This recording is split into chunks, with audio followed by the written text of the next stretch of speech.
Supreme Court's Hobby Lobby decision on the reproductive health of women. But the decision reverberates much further than that in a way that could undermine equal justice under the law for lesbian, gay, bisexual, and transgender people. The day after the ruling, faith-based leaders wrote a letter to the president requesting a robust religious exemption from his anticipated executive order that would bar discrimination against LGBT employees among federal contractors. At the same time, several prominent gay rights groups have withdrawn their support for the Employee Non-Discrimination Act, or ENDA, because of its broad religious exemption. Joining the discussion right now is Evan Wolfson, founder and president of Freedom to Marry, who comes to us from Pittsburgh. Thanks for being here, Evan. Good to be with you. So now that the Supreme Court has ruled corporations can have religious beliefs, what's stopping a corporation from discriminating against others? Well, in a way, that's a good question, because the Supreme Court decision really opened a door that should never have been opened in the first place.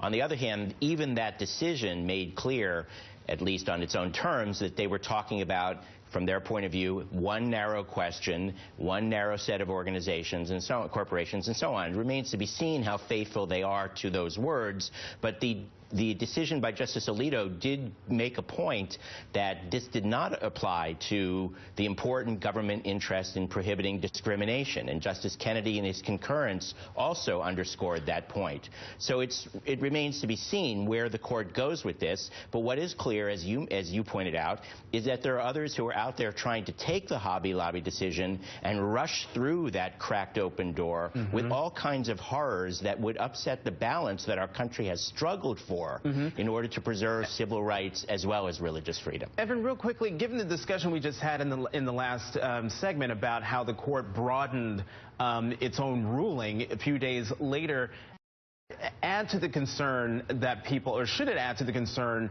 of folks that, you know, that door that everyone's trying to rush through isn't as narrow as they thought it was?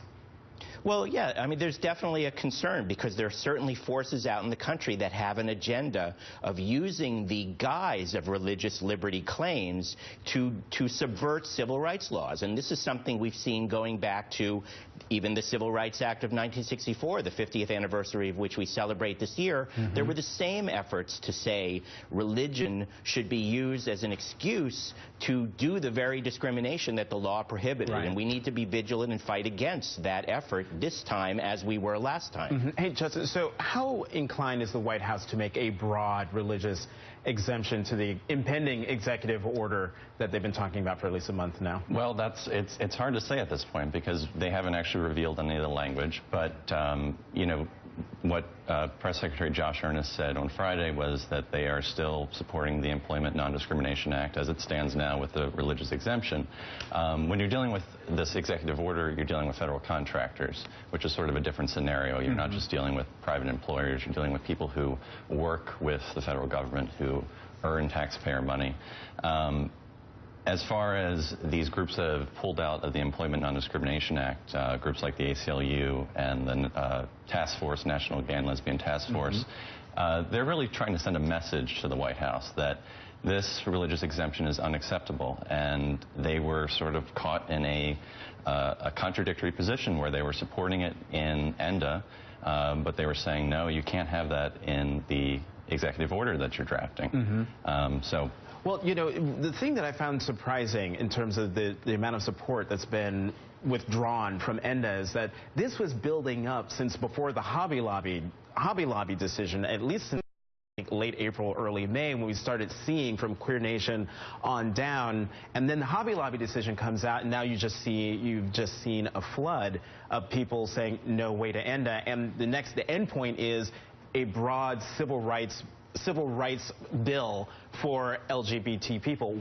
How likely is that to happen? Well, I mean, there has always been, I mean, as the Employment Non-Discrimination Act, which started being introduced in Congress back in the mid-90s, as they've tried to bring on more and more Republican support, they've expanded some of these exemptions, and this religious exemption got to the point now that some of the legal groups, like the ACLU and Lambda Legal, have been saying that they have issues with it since it was introduced back at the beginning of the Congress. And now Hobby Lobby really gave them an opportunity to decide once and for all, to put their money where their mouth was and say, no, this is too far. We've seen what can happen with these religious exemptions through what the Supreme Court did with the Religious Freedom Restoration Act, and we need this discussion to happen now, because they know that ENDA's not going to pass in this Congress, because John Boehner's not going to move it. And so this is a discussion about what's going to happen in the next Congress, and this omnibus bill that would deal with housing, would deal with lending, would basically be like the Civil Rights Act for LGBT people, is something that people have been pushing, and is where it began when it was originally introduced in the 70s. Right, in the 70s, I wrote a note here, by Bella Abzug of New York. And we should also point out that the Senate actually passed ENDA back in, what year was that? That was last year. It was in November. Last year. Yes. Time flies like this. And real fast, we're running out of time, but Justin, you're there. You're there. White House. Can you tell us the reaction of folks in the White House to the gay group saying, we're not supporting ENDA anymore, don't broaden religious exemptions any further? Yeah, I mean, it's an interesting situation for them, because, you know, the president has come under fire from religious groups saying that he is anti-religious freedom. So if he doesn't put this religious exemption in this executive order, that's just going to draw out the fire. But I think that they also understand that this is a very precarious situation, and you are dealing with taxpayer dollars.